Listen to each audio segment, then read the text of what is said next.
अच्छे मन से कोशिश करने के नतीजे भी काफी अच्छे आते हैं। कोरबा में पौड़ी बहार के सार्वजनिक तालाब की स्थिति को पहले की तुलना में बेहतर सिर्फ इसलिए किया जा सका क्योंकि बहुत सारे लोगों ने इस पर चिंता जताई और काम भी किया।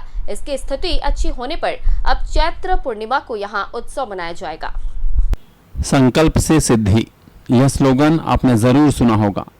विभिन्न क्षेत्रों में इस पर काम किया गया और उम्मीद से कहीं अच्छे परिणाम भी प्राप्त किए गए। धीरे धीरे लोगों के मस्तिष्क में यह बात घर कर गई और उन्होंने अपने आसपास के क्षेत्र की स्थिति को बेहतर करने के लिए इसे एक माध्यम मान लिया। औद्योगिक नगर कोरबा के अंतर्गत आने वाले वार्ड क्रमांक 29 में स्थित पौड़ी बहार के सार्वजनिक तालाब की दशा काफी समय से आसपास के लोगों को परेशान करती रही। कई अवसर पर श्रमदान करने के बाद भी यहाँ पर हालात जस के तस रहे। ऐसे में सामाजिक और धार्मिक कामकाज के लिए यह तालाब उपयोगी साबित नहीं हो पा रहा था। ऐसे में डॉक्टर राजेश राठौड़ ने अपने आसपास के लोगों को यहाँ की सफाई के लिए तैयार किया। लगातार कोशिश से अब तालाब अच्छी स्थिति में आ गया है और यह परिवर्तन साफ नजर भी आ रहा है।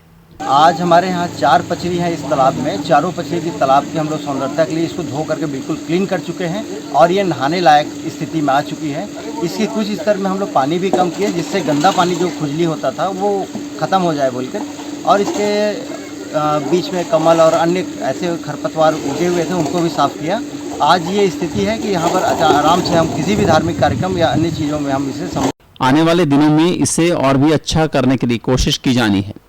हर हाल में तालाब उपयोग के लायक रहे, इसके लिए कामकाज करने हैं। सरोवर को धरोहर के रूप में स्वीकार करने के इरादे से ही हनुमान प्राकट्य उत्सव चैत्र पूर्णिमा को यहाँ पर 5100 दीपक प्रज्वलित करने की योजना बनाई गई है। संध्या आरती का, महाआरती का एक आयोजन हमने यहाँ पर रखा है। संध्या आरती में ये संकल्प लिया गया है कि हम यहाँ पर 5100 दिया लेकर के हम इस तालाब के चारों ओर सारे लोग एकत्रित होकर के एक शपथ लें कि इस तालाब की सुंदरता और स्वच्छता का हम सब शपथ लें और उसको स्वच्छ रखें। साथ ही साथ इसके उपरांत हम यहाँ पर हनुमान महाआरती का रखें। जिस बड़े कार्यों के लिए निश्चित तौर पर सरकारी और कारपोरेट सेक्टर की मदद जरूरी हो जाती है और तब कहीं जाकर अपेक्षा के अनुरूप नतीजे प्राप्त हो पाते हैं। लेकिन इसके लिए जो प्रक्रियाएं होती हैं उनमें काफ़ी समय जाया होता है और कई मौके पर उम्मीद टूट भी जाती है। ऐसे में लोगों को तात्कालिक तौर पर खुद होकर कोशिश करनी पड़ती है और बहुत कुछ त्याग भी करना पड़ता है। पौड़ी बहार तालाब के मामले में भी कुछ इसी तरह का काम लोगों की सोच से संभव होता नजर आ रहा है। लंबे समय तक तालाब की तस्वीर इसी प्रकार की रहे, इसके लिए भी उपयोग करने वाले लोगों को गंभीरता दिखानी होगी। कोरबा से मनोज यादव के साथ तरुण मिश्रा की रिपोर्ट।